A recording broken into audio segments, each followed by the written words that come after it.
아무 허가 없이 사업자 등록만 하면 쉽게 출장 스팀 세차일을 할 수 있다는 사실을 어제 보도해드렸는데요. 출장 스팀 세차업이 생겨난 지 20년이 넘었고 몇 차례 관련 사고가 있었지만 여전히 모든 정부 부처가 안전관리를 외면하고 있습니다.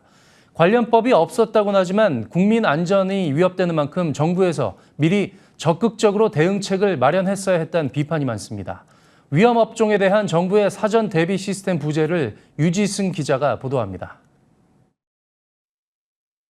출장 스팀 세차는 차량만 있다면 최소 100만 원대 장비만 구입해 창업할 수 있어 사업자들이 우후죽순 늘었습니다. 하지만 이 산업에 대한 안전을 담당하는 정부 부처는 없습니다. 지금 어디서 지금 전담을 해야 되는지, 차량에 용품을 실은 걸로 봐야 되는 건지, 스팀 세차기라는 기계 하나를 찍어가지고 봐야 되는 건지, 이게 좀 어렵거든요. 스팀 기기에 대한 안전관리는 어떨까? 산업부와 고용부 모두 스팀 세차는 이 대상에 포함되지 않는다고 말합니다. 스팀 세차기 같은 경우는 저희 법에 따른 그 검사 대상이라던가 인증 대상 기구에는 포함이 안 되거든요. 스팀 세차기 세 종류가 있다고 한 것 중에서 만약에 LPG를 쓴다고 했을 때 일단 허가 대상 가스용품의 범위에 지금 들어가지 않거든요.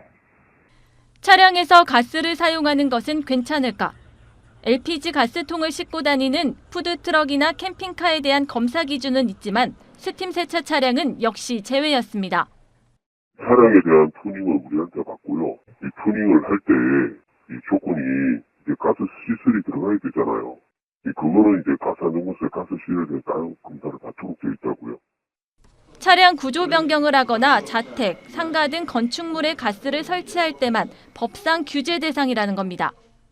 건축물에서 쓸 때는 법령에 따라서 시설을 갖추고 이렇게 쓰도록 그렇게 하고 있는데, 그 차량에서 쓰는 거는 지금 푸드트럭에서 쓸 때만 지금 관련 기준이 있고, 스팀기나 그 시설 기준에 대해서는 별도로 갖고 있지 않죠. 현재 출장 스팀 세차업은 누구나 쉽게 이용할 수 있는 보편화된 서비스로 하나의 산업으로 자리 잡았습니다. 하지만 실상은 정부 관리 감독에서 완전히 외면받고 있는 유령 산업입니다. 스팀 세차 종사자는 많지만 이 시장의 규모가 얼마나 되는지 통계조차 없습니다.